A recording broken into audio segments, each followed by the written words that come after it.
Vous ne pourriez jamais imaginer qu'une réceptionniste audacieuse, avec une attitude irrévérencieuse, insulterait le légendaire Keanu Reeves sans savoir qu'il était millionnaire.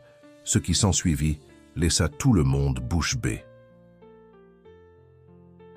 Le fracas du coup de feu résonnait encore dans la vallée lorsque Renata vit le corps de Keanu tomber sur la boue rouge du bord du Ribeirão da Salma. La pluie battante transformait chaque pas en une lutte contre la gadoue glissante. Ses mains tremblaient non seulement à cause du froid mordant de l'aube, mais aussi du poids de l'arme qu'elle venait de décharger. « Tu ne m'as pas laissé ?»« Le choix !» murmura-t-elle, tandis que des larmes se mêlaient à la pluie qui coulait sur son visage. Keanu, son père, gisait face contre terre, le sang se répandant sur sa chemise en flanelle usée, se diluant dans l'eau boueuse qui commençait à entourer son corps. Derrière elle, la respiration haletante de Matthäus brisait le silence qui avait suivi le coup de feu. Il était pâle, serrant fermement le sac à dos contenant les documents, la preuve dont ils avaient besoin. « Nous devons y aller maintenant », dit-il, sa voix presque inaudible sous le tambourinement de la pluie sur les feuilles de la forêt riveraine. « Les autres vont entendre. Nous avons quelques minutes. » Renata ne pouvait plus bouger. 32 ans de souvenirs avec cet homme défilaient dans son esprit, tel un film en accéléré. Les balades en bateau de son enfance, les histoires. Du soir, la fierté dans ses yeux le jour de sa remise de diplôme.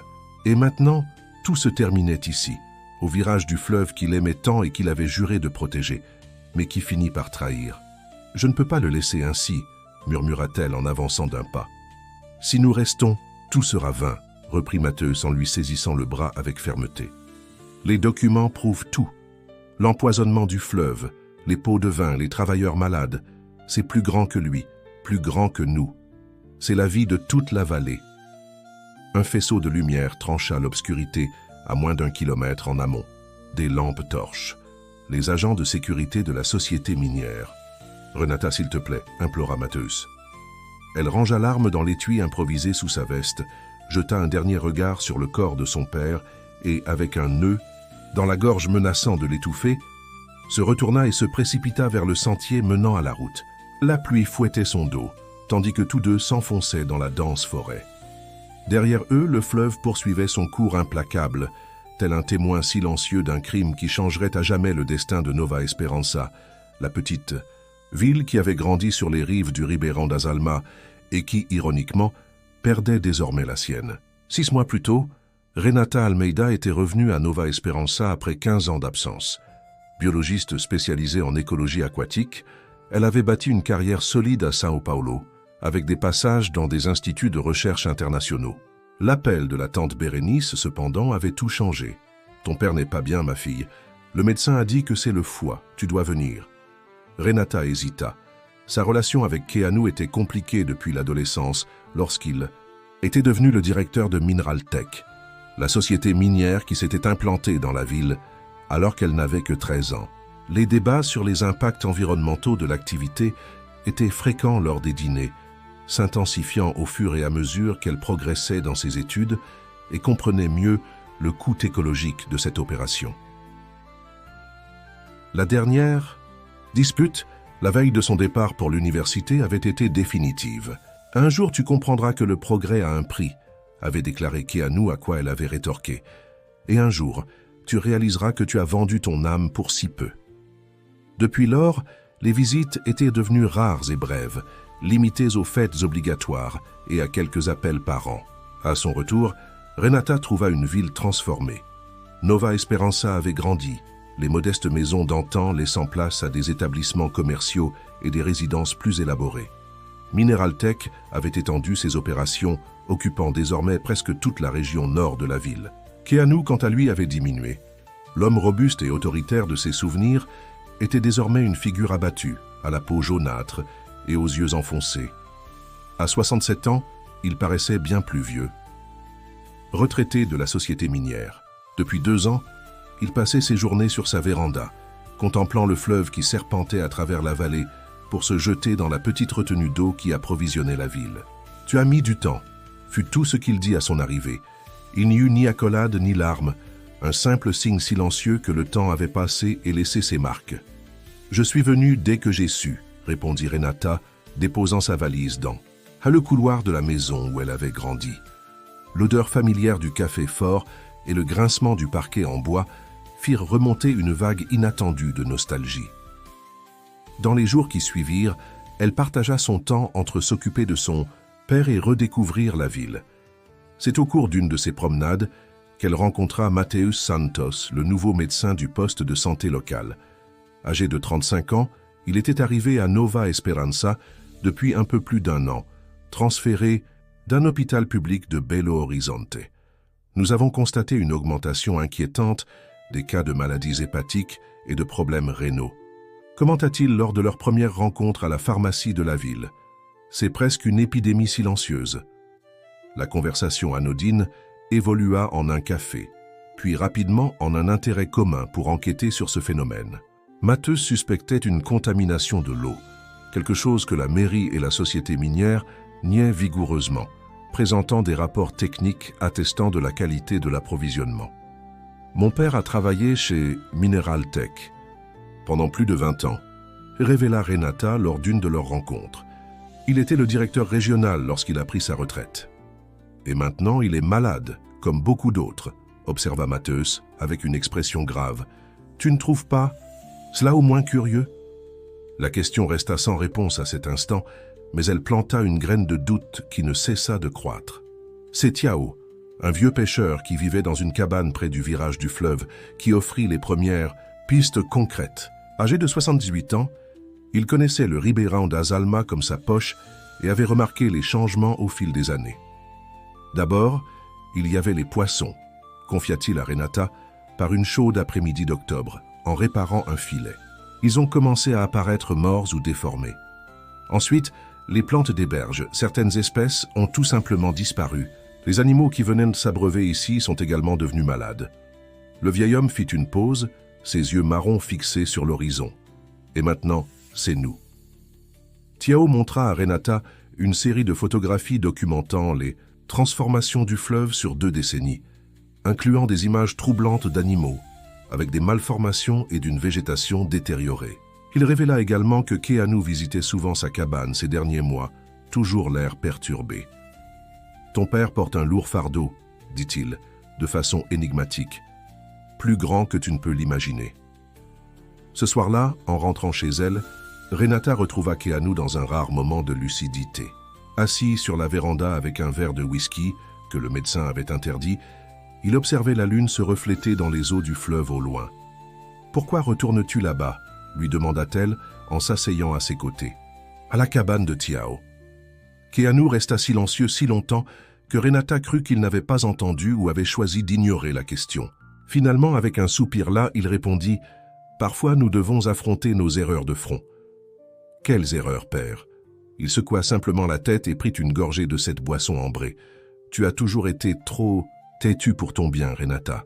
Pareil à ta mère. » Sa voix mêlait fierté et tristesse. Certaines choses vaudraient mieux rester enterrées. Quelques jours plus tard, en inspectant le dépôt à l'arrière de la maison, à la recherche d'un vieux ventilateur, Renata découvrit une boîte scellée arborant le logo de Mineraltech.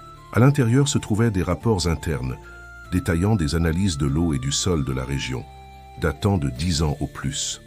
Les documents révélaient la présence de métaux lourds et d'autres contaminants, à des niveaux bien supérieurs, aux limites autorisées par la loi, en plus de notes de service alertant sur les risques.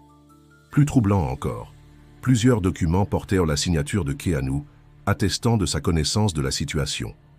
Il y avait également des enregistrements de paiement à des employés de la mairie et d'organismes environnementaux, indiquant clairement des pots de vin pour étouffer les inspections et taire les dénonciations. Lorsque Renata confronta Mateus avec sa découverte, il lui avoua qu'il avait lui-même réuni des informations inquiétantes.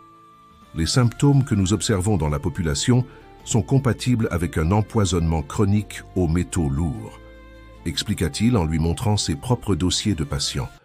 Et la concentration des cas augmente à mesure que nous nous rapprochons du fleuve, surtout après le virage où se trouve l'évacuation clandestine des effluents de la société.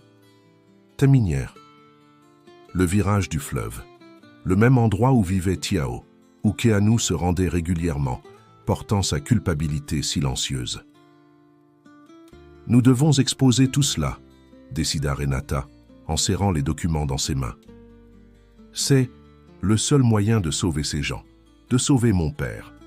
Ce ne sera pas facile, prévint Matthäus. Mineraltech est puissante, elle a des politiciens et même des juges dans ses poches. Nous allons avoir besoin d'aide. C'est ainsi que tous deux commencèrent à rassembler des alliés. D'abord Tiao qui connaissait tous les secrets du fleuve.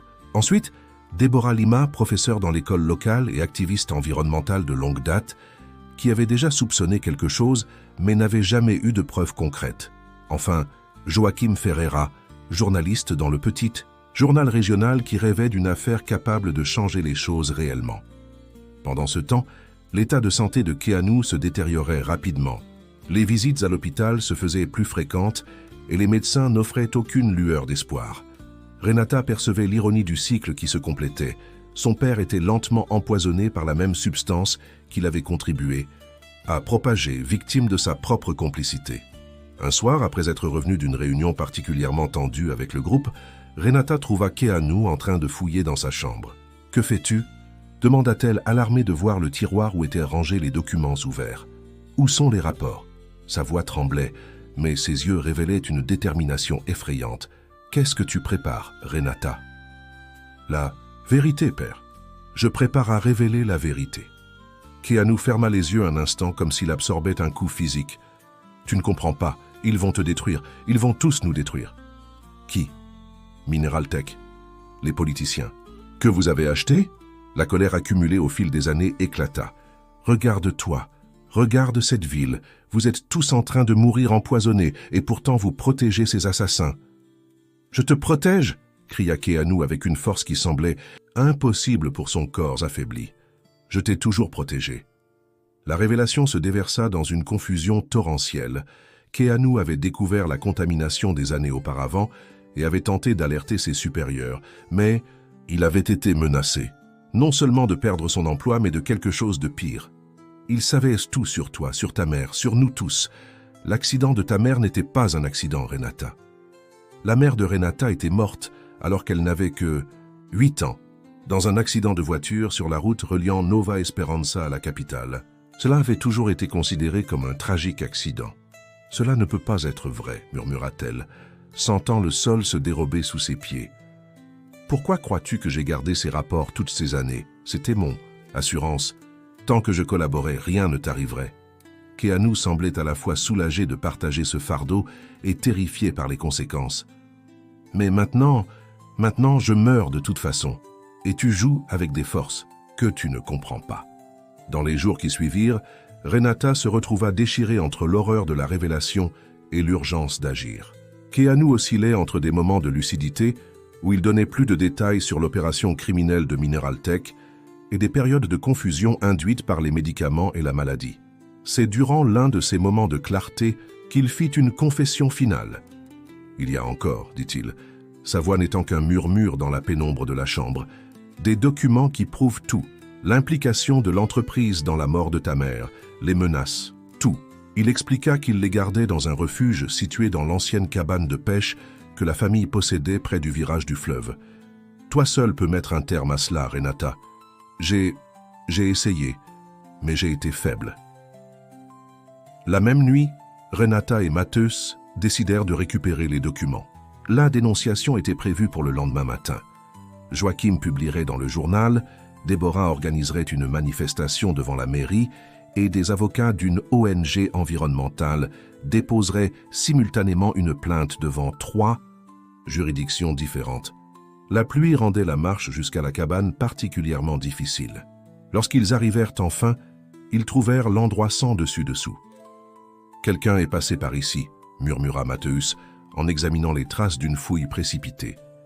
Renata se dirigea directement vers une planche décrochée du parquet que Keanu avait désignée comme le refuge. À sa grande surprise, les documents y étaient encore, protégés dans une boîte métallique. C'est alors qu'ils entendirent des pas s'approcher. Keanu apparut à la porte, trempé par la pluie, brandissant une arme. « Vous n'auriez pas dû venir, dit-il, sa voix étrangement calme. « Père, que fais-tu ici ?» Renata se leva lentement, tenant encore la boîte. « Ils savent, à propos de vous, des documents, de la dénonciation. » Ses yeux étaient injectés de sang, fébrile. « J'ai reçu un appel. Aujourd'hui. Si je ne récupère pas tout, ils viendront après toi comme ils sont venus après ta mère. »« Tu délires, tenta Matthäus en avançant d'un pas. Tu dois retourner à l'hôpital. »« Reste où tu es. » Keanu pointa l'arme sur lui. « Remets-moi la boîte, Renata. Je peux encore arranger les choses. »« Arranger ?» L'incrédulité dans sa voix était palpable. « Des gens meurent, père. Tu es en train de mourir. Et tu veux continuer à les protéger. »« Je te protège. »« Non, tu te protèges toi-même, ta culpabilité, ta peur. » Renata posa la boîte sur la table. « C'est fini. Demain, tout le monde saura la vérité. » Ce qui se passa ensuite fut trop rapide. Keanu s'avança, agrippant le bras de Renata avec une force surprenante. L'arme oscillait dangereusement entre elle et Matthäus. Dans la lutte qui s'ensuivit, Renata parvint à atteindre le petit pistolet qu'elle portait pour se protéger depuis que les menaces avaient recommencé. Un coup de feu résonna dans la cabane, puis un autre. Keanu recula, surpris, une tache sombre se répandant sur sa chemise. Il chancela en arrière, sortant de la cabane, en direction du fleuve. Maintenant, alors qu'elle courait sur le sentier boueux avec Matthäus à ses côtés et la preuve accablante bien serrée dans son sac à dos, Renata savait qu'il n'y aurait plus de retour en arrière. Le corps de son père resterait derrière, mais la vérité qu'il avait tenté à la fois d'exposer et de dissimuler verrait le jour. En arrivant sur la route, une voiture les attendait. Déborah était au volant, avec Joachim sur le siège passager. « Vous avez réussi ?» demanda la professeure anxieuse. Renata se contenta d'un hochement de tête, incapable de parler de ce qui s'était passé. « Et ton père ?» insista Joachim. « Il ne vient pas, répondit Matthäus, échangeant un regard significatif avec Renata. Le journaliste sembla comprendre. La route vers la capitale est bloquée. La pluie a provoqué des glissements de terrain. Nous devons emprunter l'ancien chemin par la montagne, décida Déborah. C'est plus long, mais c'est notre seule chance. Alors que la voiture s'éloignait de Nova Esperanza, Renata regarda par la fenêtre embuée vers la vallée qu'ils laissaient derrière eux. Quelque part là-bas, le corps de son père serait retrouvé, victime de la même conspiration qu'il avait contribué à maintenir. Les larmes vinrent enfin, non seulement pour Keanu, mais pour tous ceux qui avaient souffert du silence qu'il avait gardé, et du sien. Le trajet à travers la montagne fut tendu. Le ciel commençait à s'éclaircir lorsqu'ils arrivèrent enfin dans la ville voisine, suffisamment grande pour abriter un commissariat fédéral et un bureau régional du ministère public. Le plan était de distribuer les documents entre différentes autorités, garantissant que la dénonciation ne puisse être facilement étouffée. « Nous y sommes presque », dit Déborah, alors que la voiture négociait le dernier virage de la Lyre. Route sinueuse. C'est alors qu'ils aperçurent un barrage policier. Cela ne faisait pas partie du plan, murmura Joachim tendu. Matthäus serra fermement le sac contenant les documents. Ce n'est peut-être qu'un contrôle de routine. Ou pas, répondit Renata, son instinct criant l'alerte. Déborah ralentit, évaluant ses options. Il y a une route secondaire à environ 200 mètres. Je peux essayer. Il n'y eut plus de temps. Une voiture surgit derrière eux, bloquant leur échappatoire. Des phares aveuglants éclaboussèrent Renata par le rétroviseur. « C'est pour cela que j'ai gardé un atout », dit Joachim, en sortant une clé USB de sa poche. « J'ai numérisé tout hier soir et envoyé le tout à mes contacts dans la presse nationale. Si quelque chose nous arrive, ils sauront quoi faire. » Renata ressentit une vague de gratitude envers le journaliste. « Quand tout cela sera fini… »« Quand ce sera fini ?» l'interrompit-il avec un sourire tendu. « J'écrirai le meilleur article de ma vie. » La voiture s'arrêta à quelques mètres du barrage. Un homme en costume s'approcha accompagné de 2 policiers. « C'est lui », murmura Déborah, « le directeur de Mineral Tech. » Renata sentit un frisson parcourir son échine. C'était le même homme que sur les vieilles photographies avec son père, celui qui, selon Keanu, avait ordonné l'accident de sa mère. « Nous sommes 4, dit Matthäus en serrant la main de Renata. « Nous sommes ensemble dans cette histoire. » Renata acquiesça, sentant une étrange sérénité l'envelopper. Son père était mort cette nuit-là, mais d'une certaine manière, elle s'était aussi rachetée. À présent, il lui incombait de terminer ce qu'il n'avait pas eu le courage de faire.